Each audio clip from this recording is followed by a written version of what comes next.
በዓለም ዙሪያ ያላችሁ ሁላችሁም የክርስቶስ ኢየሱስ ሰላምና ጸጋ ይብዛላችሁ። እህታችሁ ሜሮን ድንበሩ ነኝ። ክብር ሁሉ ለአምላካችን ለእግዚአብሔር ይሁን። ዛሬ ወደ እናንተ ብቅ ያልኩት እግዚአብሔር አምላክ ስለ ሀገራችን ኢትዮጵያ ባሳየኝ ራእይ ሁላችንም ነቅተን በትጋት ባለመታከት በእግዚአብሔር ፊት እንድንጸልይ ራእይ ላቀርብ ነው። እግዚአብሔርም ያሳየኝ ራእይ ፊቱን ወደ ኢትዮጵያ የመለሰ ጦር አሳየኝ። ይህንንም ጦር ደግሞ 5 የተለያዩ ጦሮች ደግፈውት ነበረ። ይህንን ራእይ ካየው በኋላ እየጸለይኩ ጌታዊ ፊቱን ወደ ኢትዮጵያ የመለሰው ጦር ደግሞ 5ቱ የተለያዩ ጦሮች ይህንን ጦር የደገፉት እነማን ናቸው ብዬ ጌታን ስጠይቅ ጌታ እንደዚህ አለኝ። ፊቱን ወደ ኢትዮጵያ የመለሰውን ጦር ተጠቅመው ኢትዮጵያን እናፈርሳለን፣ ኢትዮጵያን እንወራለን፣ ኢትዮጵያን እንወጋለን ብለው ክፉ ምክርን መክረው አንድ ሆነው የተነሱ 5 የተለያዩ ሀገሮች ናቸው አለኝ። ይህንን ካለኝ በኋላ ጌታ እንደዚህ የሚል ድምፅ አሰማኝ። እጆቻችሁን ወደ እኔ አንሱ፣ በፊቴ ጸልዩ አለኝ። ከዛ ይህንን ድምፅ እየሰማው ያለ ዘጸአት ምዕራፍ 17 ከቁጥር 8 ጀምሮ ያለው የእግዚአብሔር ቃል ወደ ውስጤ መጣ። እንደምታውቁት አማሌቅ እስራኤልን ለመውጋት በመጣ ሰዓት ሙሴ ኢያሱን እንደዚህ አለው፣ ጎልማሶችን መርጠ ሂድና አማሌቅን ተዋጋ። እኔ አለ ነገ እግዚአብሔር የሰጠኝን በትር ይዤ በኮረብታው ጫፍ ላይ እወጣለሁ አለ።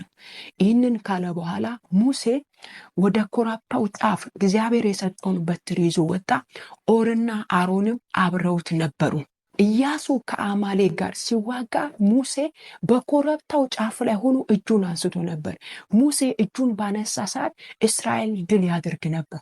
ሙሴ እጁን ደክሞት ባወረደ ሰዓት እስራኤል ድል ይነሳ፣ አማሌቅ ደግሞ ድል ይነሳ ነበር። በዚህ ጊዜ ኦርና አሮን ፀሐይ እስኪገባ ድረስ በግራና በቀኝ በመቆም የሙሴን 2 እጆች ደገፉ ይላል።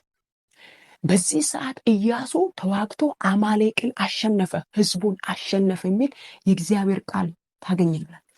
እንግዲህ ታውቃላችሁ ሙሴ ወደ ኮረብታው ጫፍ ሲወጣ ይዞ የወጣው የእግዚአብሔርን በትር ነው። ይሄ በትር ከዚህ ቀደም ውሃን ወደ ደም የቀየረ ነው። ይሄ በትር ከዚህ ቀደም ባህርን የከፈለ ህዝበ እስራኤልን በደረቅ መሬት ያሻገረ ፈርዖንና ፈረሰኛውን በባህር የጣለ በትር ነው። በዚህ በትር ተጠቅሞ ሙሴ የተለያዩ ተአምራቶችን አድርጓል። በትር ስልጣን ነው። እግዚአብሔር አምላክ ከሙሴ ጋር ሲሰራ የነበረው በበትር ነው። ወደዚህ ተራራ ጫፍ ሲወጣ ሙሴ ይዞ የወጣው ይህንን በትር ነው። እንደገና ደግሞ ሙሴ ሲያደርግ የነበረው በኮረብታው ጫፍ ላይ እጁን ማንሳት ነው። ሙሴ እጁን ባነሳ ጊዜ እስራኤል ድል አደረገ። ወገኖቼ ዛሬም አንድ መልእክት እናገራለሁ። እግዚአብሔር እንዲህ ነው ያለኝ፣ እጆቻችሁን ወደ እኔ አንሱ አለ፣ በፊቴ ሁኑ አለ። ስለዚህ ጠላት ያቀደው እቅድ የሚፈርሰው፣ የጠላት ፕሮግራም የሚበላሸው፣ ጠላት ድል የሚነሳው እጆቻችንን ወደ እግዚአብሔር ስናነሳ ነው። አያችሁ፣ አማሌቅ ድል የተነሳው ኢያሱ አማሌቅን ተዋግቶ ድል የነሳው ህዝቡን ያሸነፈው አማሌቅን ያሸነፈው ሙሴ ተራራው ላይ ሆኖ እጁን አንስቶ ነው። ኦርና አሮን ደግሞ ሙሴን ደግፈውት ነው።